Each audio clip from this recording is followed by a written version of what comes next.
Welcome back to my channel.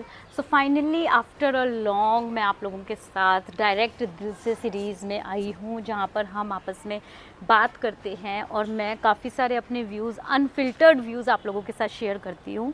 और ये मेरे को मौका मिलता है अद्वैत की क्लास के टाइम पर, जब मैं उसको यहाँ स्केटिंग के लिए लेके आती हूँ और थोड़ा सा मुझे टाइम मिलता है, and then I try to share my experience and my journey with you all. तो यार पिछले कुछ दिन काफ़ी ज़्यादा हैपनिंग रहे, लर्निंग से भरे हुए रहे, मेरे एक्सपोजर से भरे हुए रहे। उसके रिगार्डिंग मैं ऑलरेडी आप लोगों के साथ बहुत सारे वीडियो शेयर कर चुकी हूँ। अगर आपने नहीं देखे हैं तो आप देखिए। I had been to Sri Lanka for almost 5 days, जहाँ पर मैंने बहुत सारी चीज़ें देखी, अपनी इंडस्ट्री से रिलेटेड प्रोडक्ट्स देखे, किस तरह से वो बनते हैं, how the lean manufacturing is done in Sri Lanka, और क्यों वहाँ पर high and brands, be it Mark and Spencer, Nike, Puma, Adidas, even Indian brands like Van Heusen and other lot of domestic markets are working through Sri Lanka. तो वो क्यों करते हैं वो इस बार हमें समझ में आया। And Sri Lanka is famous for lot of things, not only limited to intimate wears और सॉक्स और टाइट्स, बट वो एक ऐसी कंट्री है जो जहाँ पर आपको tea, herbs, sea food and agriculture से रिलेटेड काफ़ी कुछ आपको वहाँ मिलेगा। तो बहुत सारी चीज़ें देखी, बहुत कुछ सीखा। इन अ नटशेल थोड़ा सा मैंने आप लोगों के साथ शेयर भी किया जितना मैं कर सकती थी। सो यार this was a good trip for me and a wonderful learning and exploration जो मैंने वहाँ पर किया।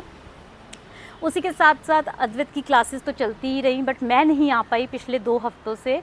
तो कभी वो दादी के साथ आता था, कभी पापा के साथ आता था। So now I am back to work and back to my daily routine. But इस दौरान मैंने एक और चीज़ जो करी, जो मैंने आप लोगों के साथ अभी तक शेयर नहीं किया।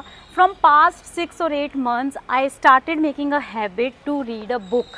तो मैं हर रोज़ 15 से 20 पेजेस कोशिश करती हूँ कि टाइम निकाल के पढूँ। अगर सुबह नहीं पढ़ पाती, maybe during my way to my work या वापसी आते हुए, या फिर कई बार मैं रात को टाइम निकाल के 10-15 मिनट का बुक रीडिंग ज़रूर करती हूँ। ये एक मैंने हैबिट अपने अंदर इनकल्ट करने की कोशिश करी है इस साल, और मुझे बहुत अच्छा लग रहा है to be honest guys, because I think book reading is something जो ना आपको बहुत कुछ सिखाता है।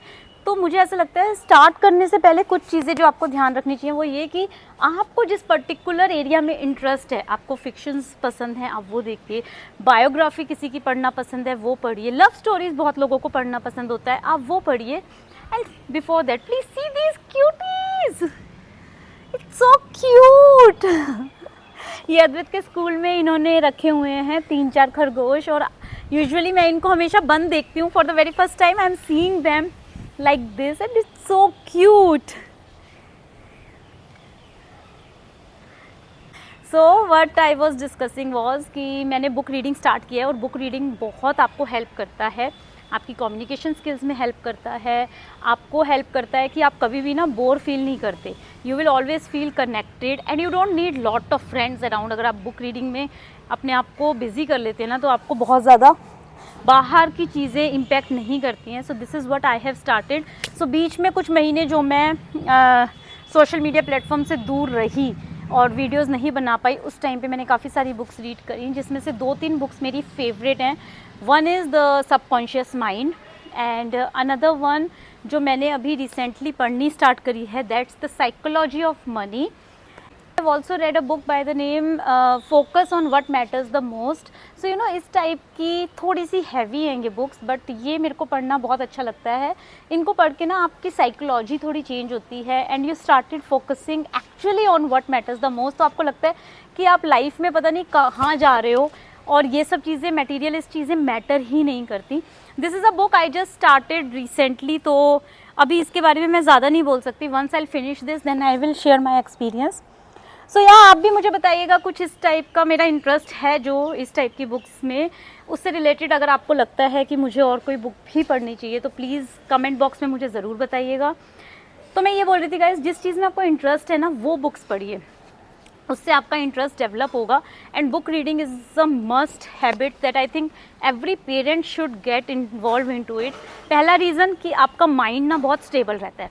दूसरा रीज़न ये है कि आपको देख के आपके बच्चे फॉलो करते हैं। तो जब से मैंने बुक रीडिंग स्टार्ट करी है ना, ये मेरे को बहुत हेल्प करता है अद्वैत को भी रीडिंग की हैबिट में इन्वॉल्व करने में, क्योंकि initially he was more into watching TV और यूट्यूब और अपने कार्टून्स देखने में वो अपना टाइम बहुत ज़्यादा लगाता था। तो उससे ज़्यादा अब क्या हो गया, हम दोनों साथ में बैठते हैं। When I read my books he keep on reading his books. छोटे छोटे पैराग्राफ्स वो पढ़ता है, CVC वर्ड्स को कनेक्ट करना, 3 लेटर वर्ड्स एंड 4 वर्ड्स को किस तरह से एक सेंटेंस में पढ़ना है, वो पढ़ने लगा है, which is a good part. और आप पढ़ेंगे तो बच्चे भी आपको देख के सेम चीज़ें फॉलो करेंगे। So that's why I started reading a lot and I started making it a habit, especially when I am at home and when I am with my son, ताकि उसको भी ये हैबिट पड़े। So this is what I am doing nowadays। और बस इसके अलावा कुछ ज़्यादा नहीं है। बहुत ज़्यादा मैं ऑक्यूपाई थी काम में और आप लोगों के लिए व्लॉग्स बनाने में, तो मेरे को जो भी टाइम मिलता था during my trip to Sri Lanka evening में, वो सब मैं करती थी। लेकिन अगर आप श्रीलंका का ट्रिप प्लान कर रहे हैं गाइस, तो I would suggest go towards Kandy, Bentota, for that matter Galle is also very nice. Colombo भी अच्छी सिटी है, बट कोलंबो आई थिंक आप एक दिन में बहुत आराम से कवर कर सकते हो, तो कोलंबो भी आप जा सकते हैं। सो गुड 5 डेज़ का आप ट्रिप बना के श्रीलंका का जो आपका ट्रैवल है वो आप एक्सप्लोर कर सकते हैं। अगर आप साउथ इंडिया नहीं गए हैं तो आपको श्रीलंका बहुत पसंद आएगा। अगर आप ऑलरेडी साउथ इंडिया घूमे हुए हैं, like Kerala, Munnar, your Poovar island और इन सब जगहों पे अगर आप घूमे हैं, आपने वहाँ पर सब एक्सप्लोर किया हुआ है, बैक वाटर एक्सप्लोर किया हुआ है, तो आपको केरला बहुत अलग नहीं लगेगा, बिकॉज इट इज़ मोर और less like that. Tea plantation आपको वहाँ देखने को मिलेंगी। तो ये सब चीज़ें आपको साउथ ऑफ इंडिया में भी मिलेगा, बट इट्स जस्ट दैट अगर आप इंडिया से बाहर जाना चाहते हैं at a good price, reasonable उसमें आप अपना ट्रैवल प्लान करना चाहते हैं, तो आप जा सकते हैं। सो ये था मेरा ओवरऑल पिछले 2 हफ्तों का पूरा जर्नी जो मैंने किया। और बस अभी स्कूलिंग का भी कुछ ऐसा सच फाइनल नहीं हुआ है। सो वी विल सी कि आने वाले टाइम में हम क्या करते हैं, क्या प्लान करते हैं, बिकॉज अभी तक CBSE की गाइडलाइंस जो हैं वो क्लियर नहीं हैं और कुछ भी और एक्सेप्शन अभी नहीं आया है। So we are just hoping for the same. और गाइज फेस्टिवल टाइम स्टार्ट हो रहा है, I am very excited about it. So देखते हैं कैसा जाता है हमारा ये फेस्टिवल सीज़न, बिकॉज इस टाइम पे नवरात्रे भी आते हैं, then Diwali is also coming very soon. बस एक चीज़ जो थोड़ी सी ख़राब हो रही है वो ये कि बहुत ज़्यादा बारिश हो रही है। सितंबर स्टार्ट हो चुका है और बारिश बिल्कुल नहीं रुक रही है। हमें 2-3 दिन पहले जब बारिश थी, आई थिंक इट वॉज 1 सितंबर को, इतनी ज़्यादा बारिश थी कि हमें 20 मिनट्स का डिस्टेंस कवर करने में 3 घंटे लग गए। सो ये बहुत गंदा पार्ट है गुड़गांव का कि बारिशों में ना बहुत पानी भर जाता है। ड्रेनेज सिस्टम इतना ख़राब है। ड्रेनेज सिस्टम तो छोड़ो, आपको कोई कन्वेंस भी नहीं मिलेगी। आप ऊबर करो, ओला करो, कितनी भी कोशिश करो, even if you are going to pay them $1000 for 20 minutes of drive, तो भी कोई चलने को तैयार नहीं होता है, क्योंकि पानी इतना भरा है तो कोई आना ही नहीं चाहता। तो ये थोड़ा नहीं, बहुत बड़ा एक ड्रॉबैक है गुड़गांव जैसी मिलेनियल सिटी में रहने वालों का। तो काफ़ी निराशा होती है ये सब देखकर कि हम इसको मिलेनियल सिटी बोलते हैं, सो कॉल्ड मिलेनियल सिटी, जहाँ पर कूड़ा फैला रहता है, पोल्यूशन सबसे ज़्यादा होता है, खाने की क्वालिटी आपको प्योर नहीं मिलती, सब कुछ आप ऑनलाइन पे डिपेंड रहते हैं, because you hardly have time to go out to buy something. Commuting का इतना ज़्यादा प्रॉब्लम है, और बारिशों में तो जस्ट फॉरगेट गोइंग एनीवेयर। आप बस ऑफिस भी चले जाएँ वही एक बहुत बड़ा टास्क होता है।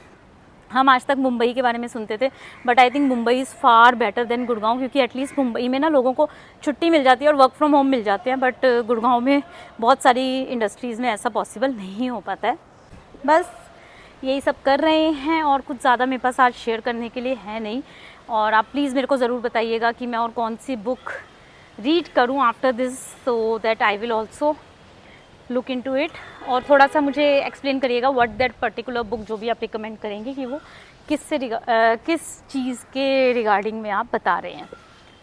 तो बस इसी नोट के साथ आज के इस वीडियो को यहाँ पर एंड करते हैं। बारिश का मौसम वापस से शुरू हो चुका है, बट लकीली स्केटिंग हो रही है, which is a good part. तो मैं अद्वैत को ले आती हूँ स्केटिंग करवाने के लिए, क्योंकि ऑलरेडी ऑन एंड ऑफ बहुत ज़्यादा हो जाता है। कभी उसकी तबीयत को लेकर तबीयत ठीक होती है तो मौसम की वजह से, तो हम बहुत ज़्यादा रेगुलर तो नहीं हो पा रहे हैं, बट कोई नहीं, it's a part and parcel of life. and yes, I'm also very much excited because one of my so close friend, she is going to marry soon. तो उसकी शादी में भी मैं जाऊंगी और वहाँ से अगर मैं कुछ भी क्लिप्स कर पाई, I am not sure about it कि मैं आप लोगों के साथ वो शेयर कर पाऊंगी कि नहीं, बट अगर आपने मेरा व्लॉग देखा होगा तो मैं उससे 2 महीने पहले यहाँ पर मिली थी जब हमने स्टेकेशन किया था. She is my school friend and she is going to marry. For that तो मैं वो भी प्रिपरेशन अभी करूँगी. What am I going to wear, how am I going to spend my time with her. उसकी कोई बैचलर पार्टी होती है कि नहीं, I doubt, because marriage is going to happen in just few days. तो बस वहाँ जाएंगे, एंजॉय करेंगे उसकी शादी को. और मेरा बहुत सपना था कि मैं अपनी स्कूल की उस चड्डी बड्डी वाली फ्रेंड के साथ थोड़ा सा टाइम स्पेंड करूं बिफोर हर मैरिज. तो पता नहीं वो कर पाऊंगी कि नहीं, लेकिन हाँ, हमने दो महीने पहले जो टाइम स्पेंड किया वो बहुत अमेजिंग था. और अब उसकी शादी, वो तो जाना बिल्कुल बनता है. तो मैं जाऊँगी और देखती हूँ वहाँ से आप लोगों के साथ क्या क्लिप्स मैं शेयर कर पाऊँगी.